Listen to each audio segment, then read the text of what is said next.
decía hace un momento, estamos esta semana encantados y encantadas de la vida porque tenemos la suerte de poder hablar con nuestro economista de cabecera para que nos explique un poco de qué va todo este temazo de la fusión más que ya evidente entre CaixaBank, antigua Caixa, y Bankia, antigua Caja Madrid. Xavier Arrizabalo, ¿cómo estás, compañero? Hace mucho que no hablamos, ¿cómo te va la vida? Sí, pues me va bien, sobrevivo que no es poco en estos tiempos.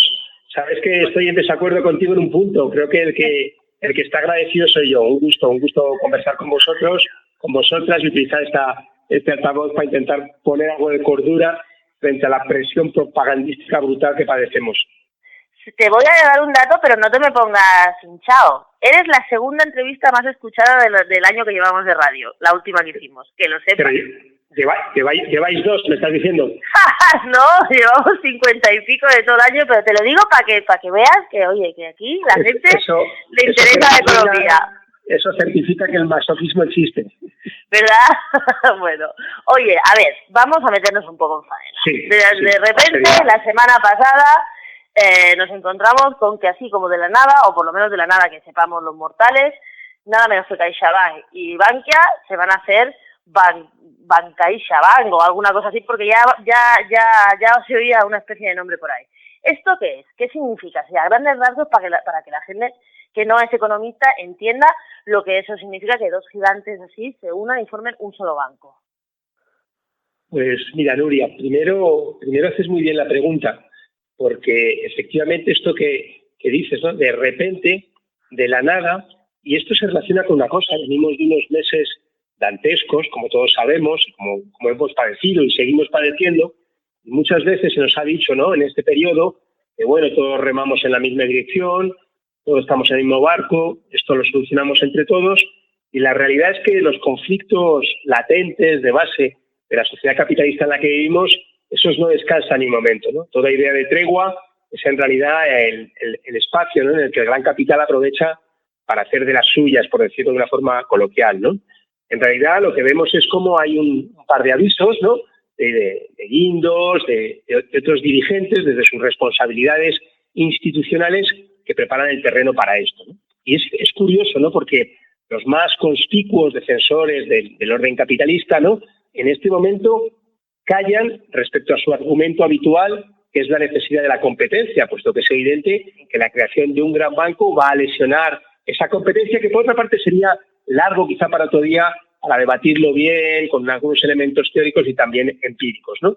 Pero es muy interesante porque lo que dicen es, bueno, esto puede mejorar la rentabilidad, incluso dicen que siempre sería más fácil vender el aproximadamente 15% del banco, del gran banco resultante por parte del Estado, que no el 60 y poco, el 61,8% que tiene ahora mismo, ¿no? Con lo cual, en realidad, están preparando el terreno también argumentalmente para decir que de lo que se trata es de la rentabilidad y de lo que se trata es de sacar el Estado, pero ¿en qué contexto sacarlo?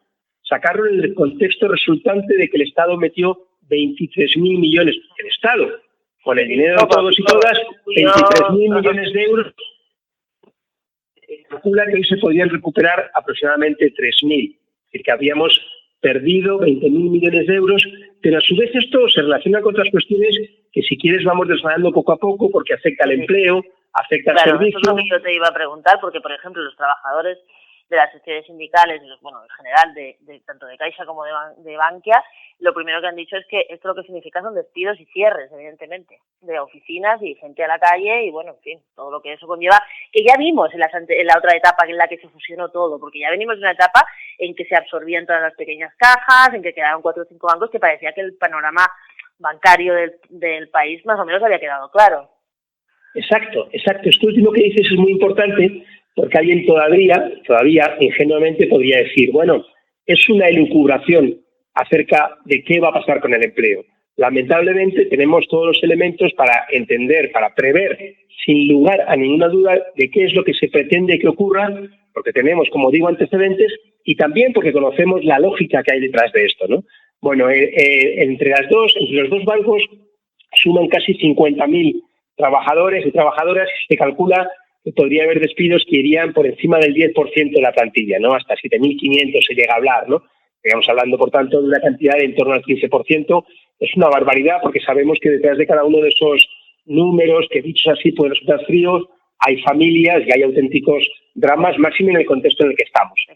Yo debo decir una cosa, y lo digo por respeto a quienes nos escuchan, ¿no? Me parece que siempre, de luego que hay que decir la verdad, y es revolucionario, o es saneador por lo menos, ¿no?, decirlo, y es que creo que el sentir mayoritario de los sindicatos, sin los cuales ni que decir tiene que hoy estaríamos mucho más perdidos de lo que estamos, el sentir mayoritario me parece que no se refleja en lo que dicen sus direcciones, y esto por lo siguiente: esta idea de minimizar daños en el sentido de asumir resignadamente que se van a destruir miles de empleos, Nuria, que se suman a los miles y decenas de miles de efectos directos e indirectos con Nissan, que conocéis bien en Cataluña, o Alcoa en Galicia, etcétera, etcétera. Asumir, digo, con resignación, de nuevo, un dato brutal de miles de despidos, de destrucción de miles de empleos, no se compensa con intentar que quien queda despedido salga en las condiciones más o menos honrosas, si se quiere decir así. En un sector en el que no hay pérdidas. O sea, puedo entender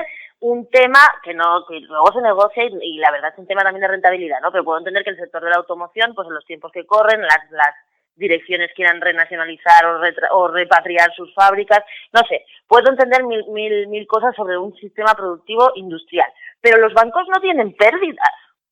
No tienen ni un euro de pérdidas. Entonces, claro, deshacerse del 15% de la plantilla solo para generar más beneficio a los 4 que están en el Consejo de Administración y además aprovechar para quitarse la parte del Estado de en medio, me parece una cosa como, yo diría que debería estar en el Código Penal, porque es que eso es una estafa.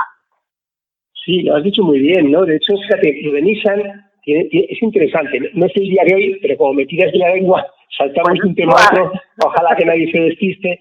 Deberíamos hablar también de ello, porque las multinacionales no tenían ningún problema anteayer en recibir enormes subvenciones, claro, ocultando cuáles eran sus planes de apenas medio plazo. Efectivamente, hablar en términos de estafa no tiene nada de exagerado, porque remite al título de aquella famosa película de Woody Allen, Toma el dinero y corre, ¿no? Por otra parte, quería decir esto del empleo por lo siguiente, porque evidentemente que nos debe preocupar quien pierde el empleo.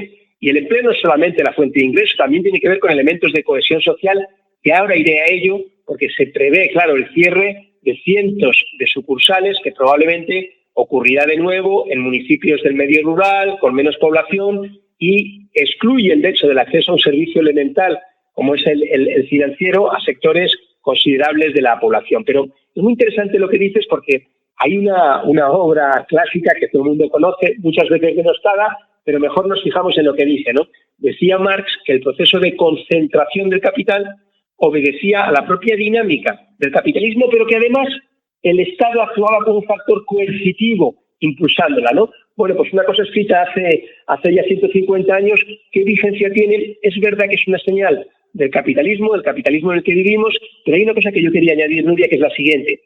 A menudo se nos propone la ilusión de que un banco público puede resolver todos los problemas, como si un banco público solo, aislado, pudiera dar créditos atendiendo a criterios distintos de los del conjunto del sector. Esto plantea un debate largo, que quizá pueda ser para otro día, pero que quiero consignarlo, que tiene que ver con que no es lo mismo un banco público, que al final vemos cómo es fagocitado por la dinámica general de la rentabilidad, o acaso los clientes de Bankia hoy tienen una situación distinta de los clientes que contraen créditos hipotecarios o el servicio que sea de otros bancos.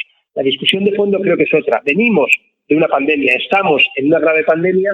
Creo que en este contexto se revela con más claridad que nunca que todos los recursos financieros deben estar al servicio del conjunto de la población, de las necesidades sanitarias, de las necesidades educativas. Y hay un dato reciente que es muy elocuente y seguro que quienes nos escuchan lo agradece por la nitidez que aporta, ¿no? Estamos hablando de la situación dramática que encara la enseñanza, donde no hay prácticamente desdoble de aulas, donde no se contratan profesores, profesoras, personal auxiliar, personal sanitario, donde no hay infraestructuras. Se ha dotado en todo el Estado un fondo de 2.000 millones de euros. Hace unos pocos meses hubo una partida de carros de combate, de tanques, por valor de 2.100 millones de euros. Muchas veces a las personas normales, ¿no?, las grandes cantidades nos despistan, ¿no? Y por eso es bueno poner unas en comparación con otras, ¿no? estamos hablando de que 2.100 para tanques, 2.000 para enseñanza, 20.000, 10 veces más que todo el fondo que en todo el Estado se dota para intentar poner en marcha el curso con las garantías más elementales, con las garantías, desde luego sanitarias, pero también pedagógicas y laborales, y sin embargo 20.000, 10 veces más, que parece que quieren que se vaya por el desagüe, que es una mala expresión porque en realidad va a bolsillos muy precisos. Por tanto, si todos los recursos tienen que estar al servicio de las necesidades de la mayoría, y ahora, insisto, lo vemos con más claridad que nunca, por la sanidad, por la enseñanza, por el empleo, entonces ni que decir tiene que eso no puede ser objeto de la rentabilidad. Tendríamos que ver movimientos en sentido contrario, en el sentido democrático más elemental, como digo, de poner los recursos financieros al servicio de la mayoría. Es una cosa muy clara, o sea, cuando dicen que nos hemos hartado de escuchar lemas patriotísimos, de todos, nadie se queda atrás, todos juntos, no sé qué, nadie se queda atrás excepto el dinero que siempre tienen los que tienen el dinero y que no están poniendo en conjunto de nada, ¿no? Porque yo entiendo que si hay que sacar el país adelante, y es obvio que hay que sacar el país adelante, todos los recursos deberían estar en medio para ese objetivo que es el de realmente no dejar a nadie atrás, pero lo que, y corrígeme si me equivoco, lo que estamos presenciando con el tema de Bankia, CaixaBank y en otros muchos sectores, pero bueno, en esto es, yo creo que la cerecita del pastel es que al final lo que se está reforzando son los grandes capitales para no dejar de perder ni un euro, incluso en la situación de pandemia, y efectivamente los sectores más vulnerables, que son los trabajadores de muchos sectores, pero en general los trabajadores y las trabajadoras y las familias, van a quedar mucho más pobres de lo que ya venían siendo desde el 2010. Sin duda, hay un dicho muy conocido, ¿no? De aquellos polvos, estos lodos. Evidentemente estos problemas no caen del cielo, ¿no? Hay un aspecto muy importante, yo creo que en el caso español venimos de una trayectoria histórica que tiene ciertos rasgos, ¿no? En particular, el desastre, digamos, que fue atravesar una gran parte del siglo XX bajo una dictadura terrible, ¿no? Y eso permanece en algunos elementos, y de hecho es muy interesante verlo como a mi modo de observarlo, ¿no? Hay dos grandes tabúes, ¿no? Uno es esa transición idealizada, ¿no? Que sin embargo literalmente deja, porque todavía es así hoy, decenas de miles de muertos en las cunetas, y el otro es la idea de la Unión Europea, cuyo nombre es realmente inductor a la confusión. ¿Por qué? Mira, en la anterior crisis, precisamente la institucionalización de la Unión Europea y en concreto del Banco Central Europeo, ¿en qué se tradujo? Se tradujo en que como estatutariamente no pueden prestar a los gobiernos, lo que hacían era prestar a los bancos simplemente a través de lo que cualquiera nos va a entender fácilmente, una notación contable, pagaban el 1% y cobraban el 6, el 7, el 16, el 17. Obviamente ese dinero de todos nunca fue al empleo, a la producción, a la actividad que más o menos mueve la economía, ¿no? Sino que fue directamente un dinero embolsado por el capital financiero, ¿no? Y esto yo creo que es importante porque, fíjate, se complementa con algo que apuntábamos, ¿no? Los dos cuando decíamos el ejemplo del sector automotriz y otros, ¿no? Y esto me parece a mí que es un gran tabú, como digo, en el caso español, que tiene que ver con toda la retórica que conocimos, ¿no? De la entrada en la entonces Comunidad Económica Europea, que se presentaba poco menos que como la panacea, tuvo un peaje que en realidad fue mucho más que un peaje, que fue el desmantelamiento industrial que preparaba el terreno para que la economía española se convirtiera en una economía de sol y playa, ¿no? Con todo su corolario en términos de precarización laboral, de vulnerabilidad, ya lo estamos padeciendo con toda claridad. Y ahora, dos preguntas. ¿Ya podemos perder toda esperanza de recuperar nada de los 20.000 euros que se metieron en Bankia y en el sector financiero, visto esta unión? ¿Ya podemos olvidarnos del dinero, supongo? Yo no sé tú, Nuria, pero por lo poco que te conozco me parece que compartirás conmigo que en tu vocabulario no está la palabra resignación. No, por eso precisamente yo me revelo ante cosas tan dantescas como que hoy pretendan que asumamos que se puede restablecer, reanudar la actividad académica sin poner prácticamente ni un euro encima de la mesa. En el caso de la universidad, literalmente ni uno, ¿no? Y se formulan engendros antipedagógicos y discriminatorios como la presencialidad a ratos, cuando precisamente la presencialidad, pero con todas las garantías, es la base misma del derecho democrático a la enseñanza. Entonces, yo claro que no me resigno. Lo que ocurre es que, yo lo digo abiertamente, ya lo sabes, el gobierno que tenemos es un gobierno que desde luego que no es igual que el que sería un gobierno de la derecha, siendo la derecha como es, en el caso español, una derecha franquista, y no lo digo ni como insulto ni como exageración, como nos sobran las pruebas, digamos, ¿no?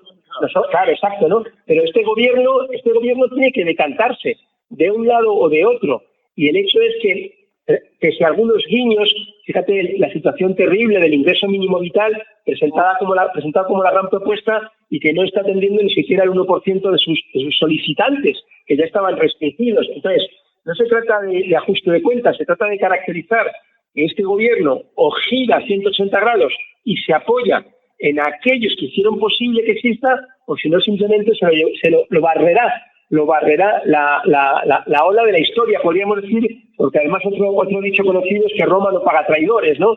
El capital al final, este no es el gobierno del capital, se lo utiliza, pero no es su gobierno, y de hecho lo estamos viendo de una forma soez, ¿no? En los medios de comunicación terribles cada día. Vosotros trabajáis en el sector, lo sabéis seguro mucho mejor que yo. Entonces, no, en absoluto hay que renunciar a ello, al contrario, lo que hay que plantear es que, porque hay una discusión, es muy interesante lo que dices, porque hay una discusión que hay que poner sobre la mesa. La consigna o la palabra simplemente nacionalización lo que induce a ilusiones que pueden ser falaces, porque como siempre importa el apellido. Pinochet llega a nacionalizar 4 bancos y 16 financieras en Chile en el año 1981. ¿Para qué lo hace? Nadie puede tener ninguna duda de que lo hace para, con una inyección de dinero público, sanearlos y automáticamente privatizarlo a amiguetes. Bueno, nacionalizar, pero fue nacionalización, por tanto necesitamos una nacionalización, pero una nacionalización para la mayoría, es decir, con control de los propios trabajadores, y cuya intencionalidad sea, en este caso, como decíamos antes, poner la actividad, insisto, en este caso, los servicios financieros al servicio de las necesidades de la mayoría, que somos quienes vivimos de nuestro trabajo, por contraposición a aquella minoría que vive de nuestro trabajo también. Eso es especular. Ahora van a salirnos un poco del tema concreto de Bankia y CaixaBank, pero para hablar un poco de porque últimamente los trabajadores, ¿no? De las trabajadoras. Últimamente en esta radio hemos tenido entrevistas con representantes de sectores que no pueden trabajar por decreto, directamente no pueden trabajar, pero que quieren trabajar y que con algunas medidas se podría trabajar. Por ejemplo, la semana pasada tuvimos una entrevista con la gente que son tripulantes de los trenes, de los AVEs, ¿no? De la gente que trabaja allá, que en el resto de Europa están trabajando y aquí no están trabajando sin ninguna razón, porque los trenes están llenos, porque los aviones iban, etcétera, etcétera, ¿no? Entonces, como ellos, por ejemplo, también hemos hablado con la gente de la hostelería y del ocio nocturno, que primero sí, pero luego no sé qué. Hay muchos sectores en los que quieren trabajar y directamente ni siquiera les dejan trabajar, pero que suponen un gasto público porque, por ejemplo, a la gente de las tripulaciones les han dicho que están en ERTE hasta que haya dinero, ¿no? Otra gente está al contrario, por ejemplo, el tema educativo. Yo tengo la sensación, y tú eres profesional de la educación y seguramente lo sabes mejor que yo, pero esa sensación desde fuera que me da, que se abre todo el tema educativo porque en algún sitio hay que aparcar a los niños para que los padres puedan ir a trabajar. No tiene nada que ver con la educación, no tiene nada que ver con la enseñanza, no tiene nada que ver con un sistema formativo. En el caso de hoy yo tengo esa sensación de que es que, oiga, los colegios hay que abrirlos porque los padres tienen que ir a trabajar. Pase lo que pase. Igual que se hizo la desescalada rapidísimo porque había que abrir, porque el turismo tenía que venir, sí o sí, y luego acabó no viniendo nadie, obviamente. Entonces, todo el tema económico, y parece además que todo nos lo va a salvar el dinero que va a llegar de Europa, pero que parece que el único destino del dinero de Europa es los ERTES, que eso es como una pupa viva que no se acaba nunca, porque el sistema de los ERTES yo creo que está pensado, pues eso, un tema temporal, pero no se puede eternizar porque si no, el mercado laboral es un espejismo. Entonces, como economista, o sea, yo sé que debe ser muy difícil gestionar esta crisis económica, pero en estas cosas de unos trabajan, otros no trabajan y otros trabajan por narices rápidamente, no sé qué, al sistema económico, o sea, ¿cómo se está manejando según tú desde el gobierno? O sea, ¿qué criterios se están siguiendo o no se está siguiendo ninguno o no saben qué están haciendo? Porque la gente está flipada, o sea, es que no sabe para dónde tirar. Claro, hombre, ocurre que yo no soy epidemiólogo y por tanto no puedo, ni debo, ni lo haría, en ningún caso, entrar en consideraciones, digamos, estrictamente médicas, ¿no? Lo que ocurre es que todos sabemos que la base, digamos, económica, la forma de organización económica, social, condiciona todo. Nosotros sabemos, por ejemplo, que en otro tipo de sociedad la búsqueda de la vacuna atendería exclusivamente al criterio del bienestar, del servicio de la mayoría. Hoy, sin embargo, sabemos que las farmacéuticas investigan, esto está denunciado por algunos premios Nobel desde hace más de 20 años, ¿no? que investigan buscando fármacos no que curen las enfermedades, sino que las hagan crónicas, porque lo que para nosotros es un paciente, para ellos es un cliente y se trata de fidelizarlo. Y yo sé que suena aberrante, pero es que lo es, pero es simplemente el resultado de la dinámica capitalista en todos los terrenos. A su vez, y particularmente en el caso español, donde la trayectoria, la tradición democrática de la derecha es simplemente inexistente, mínimamente inexistente, no es ni siquiera mínimamente existente, esto se traduce en que también una situación de pandemia es objeto de negocio político, dicho de la forma más despectiva que imaginarse pueda, ¿no? Hay que tener en cuenta, en todo caso, que la pandemia no es la causante de la crisis, sino que la crisis latente y sus políticas permiten entender por qué la pandemia alcanza la magnitud que alcanza, aunque efectivamente la pandemia acelera la crisis, la dispara, etcétera, etcétera. ¿Qué ocurre? Lo que ocurre es muy sencillo desde mi punto de vista. Claro que hay que restablecer la situación, la actividad económica en todos los sectores que es posible, con todas las garantías sanitarias que hoy están disponibles de acuerdo a los niveles de conocimiento científico y técnico que tenemos. Eso implica, por ejemplo, que es perfectamente razonable restablecer la actividad educativa, pero en aulas, en salas, donde se guarde la distancia de seguridad, etcétera. Eso claro, que vale dinero, que vale dinero. Claro, exacto, esa es la cuestión. Y es lo que nos surcan todos. Por eso yo echo en falta que quienes nos dicen desde arribita, desde las direcciones de los partidos, los sindicatos, que se reclaman de los intereses, yo echo en falta ellos, que si convocan una rueda de prensa van muchos periodistas, si la convoco yo no va nadie, que no digan necesitamos un plan de choque, que además no es difícil incluso estimar el monto, y veríamos cómo, por cierto, solo con los 20.000 millones que quieren robarnos de esta fusión de la que estábamos hablando antes, ya habría para financiar una gran parte de todo lo que necesitamos, por ejemplo, en el sector educativo. Pero además señalas un aspecto muy importante, que es esto del dinero de Europa. Y parece realmente lamentable que sigamos en la estela del bienvenido Mr. Marshall. Hay una cumbre europea y, de nuevo, como en el mundo del fútbol, donde todos los fines de semana hay 2 o 3 partidos del siglo, vaya expresión más desafortunada, si todos los fines de semana hay varios, nos dicen que es un acuerdo histórico, nos dicen que cambia todo. ¿Qué es lo que ha cambiado de momento?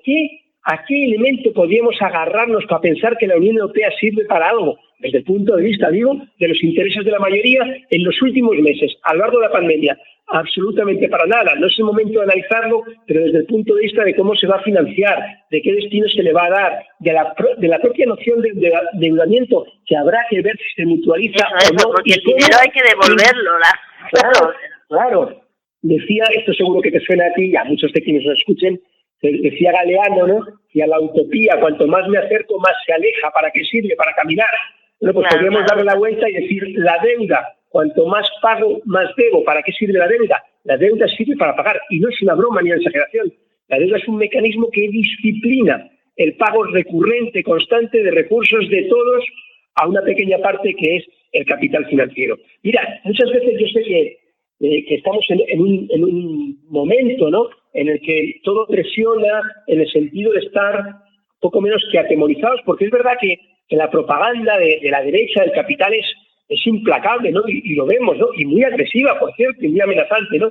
Pero hay que decir las cosas y plantear discusiones, porque si no las planteamos estamos perdidos, porque la peor censura es la autocensura. Por eso, Nuria, no tiene nada de exagerado. Hay un viejo dilema que en su momento enunciaba, entre otros y otras, ¿no?, Rosa Luxemburgo ya decía socialismo barbarie. Alguien puede decir, este Arrizabalo ya está exagerando. Pero yo soy de las de feminismo barbarie, o sea, lo agarro totalmente. Pero lo digo sobre todo, Nuria, en el sentido de que hoy hablar de barbarie no tiene nada de exagerado. Hemos conocido esta semana otros 2 jóvenes muertos en accidentes laborales que trabajaban en empresas de trabajo temporal. Y sabemos, hay un informe de la UGT que lo establece, que la siniestralidad laboral con resultado de muerte es casi el triple entre trabajadores precarios frente a los trabajadores regulares. Es decir, casi 2/3 partes de esas muertes podrían evitarse si los capitalistas pagaran las medidas de seguridad que conocemos. Y eso es barbarie.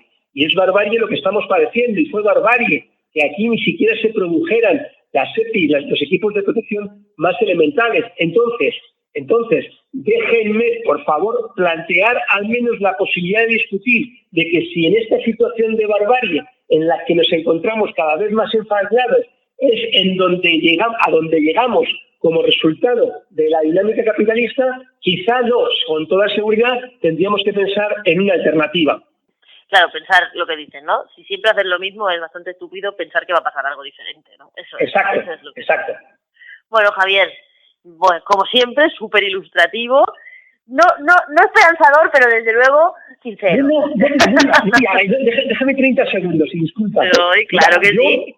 Yo a veces, lo cuento con una anécdota, parece que la cuestión se dilucida finalmente en el terreno del pesimismo y el optimismo. Una vez, en una reunión, hubo un compañero que hizo una intervención, y yo lo entiendo, ¿no? Un poco pesimista, un poco derrotista, ¿no? Coincidió que inmediatamente me tocaba a mí la palabra, ¿no? Entonces yo lo que dije, mirad, yo no soy ni optimista ni pesimista porque no tengo tiempo para nada. No tengo tiempo salvo para estar militando, para estar interviniendo, por tanto, menos retórica acerca de este juego tan tontorrona que nos invitan, de lo que es posible y lo que no es posible. Fijémonos en la historia. Hoy la mujer no votaría si no fuera porque no atendió aquello que se decía que no entraba dentro de lo posible. Los límites de lo posible los fijan los pueblos, los fijan los trabajadores. Tenemos mucho que ganar, en absoluto pesimismo. Lo que hay que hacer es ir moviéndonos. Pues aquí desde luego que nos movemos y nos vamos a seguir moviendo. Xavier Arrizabalo, muchísimas gracias otra vez, que estés muy bien, que os cuidéis mucho y aquí te esperamos en muy breve. Un abrazo muy grande. Igualmente, que estéis muy bien, un placer. ¡Salud! ¡Salud!